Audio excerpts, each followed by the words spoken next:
What are you telling clients right now about the risk of this overhang of 46% tariffs? Yes, certainly a risk.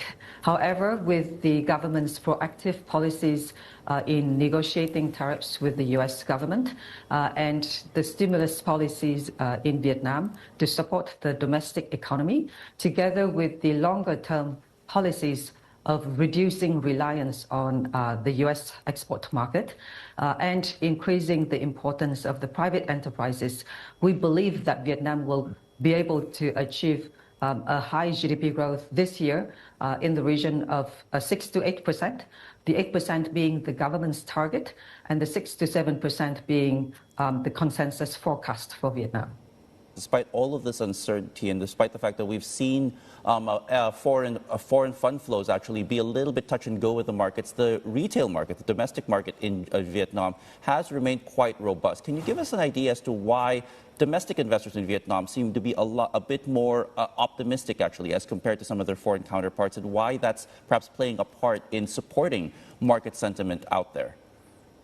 Yes, the foreign flows in Vietnam has been negative in the last 5.5 years, with the exception of only the last quarter of 2022, when the stock market corrected to a level of very compelling PE valuation of 8 times.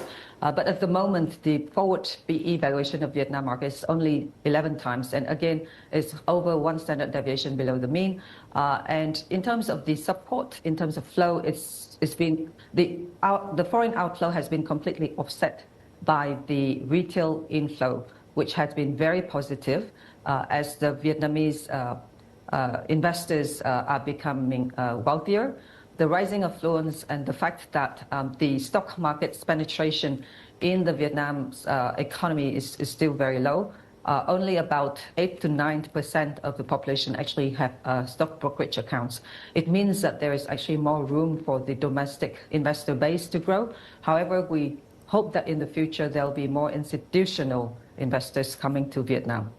The return of foreign investment is forecasted because of the weakening of the US dollars, as well as the emerging market upgrade by FTSE and hopefully by MSCI in the future.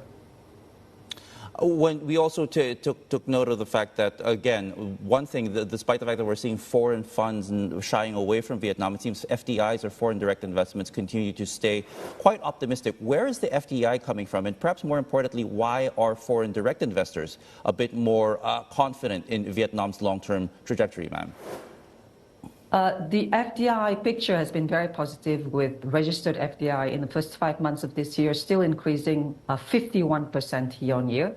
And the disbursed FDI also increased by about 8% year on year. And the sentiment, the positive sentiment, is due to the fact that Vietnam has very good workforce. We have a large population, a large workforce with a very young workforce that has high quality but comes at much lower cost than many of our neighboring peers. And also at the same time, the government welcomes FDI and provides lots of incentive to these FDI investors.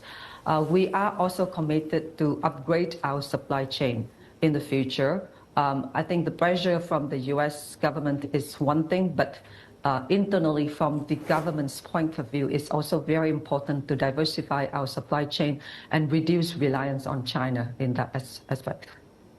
Right. And finally, I do want to ask also about the fact that the Vietnamese dong, as we mentioned earlier on before the interview, actually is one of the weaker currencies in the region vis-a-vis the dollar, despite the fact that the dollar has also softened quite significantly. It's indicative, though, of perhaps a tolerance of looser monetary policy in Vietnam. Why do you think that is? The government from earlier this year already stated that they want to achieve a high GDP growth rate of 8%. When you compare that to the 7.1% we achieved last year and 5.1% we achieved the year earlier, the 8% target is very ambitious. So even from the beginning of the year, the government's policies have been very expansionary in terms of both monetary policy as well as fiscal policy. And after the tariff announcement, the government actually maintained the 8% GDP growth target. And therefore, I think they need to continue this expansionary policies in order for the economy to achieve such an ambitious GDP growth target. But on the other hand, the fact that our Vietnam dong has always been referenced to the US dollars gives us the confidence that as long as our currency stays within a certain fluctuation levels around the US dollars to accommodate the FDI investors as well as the FII investors in Vietnam, that should be good overall for the longer term of growth of the economy. So for this year, the government, the central bank is comfortable with the level of currency fluctuation of plus minus 2 to 3% around.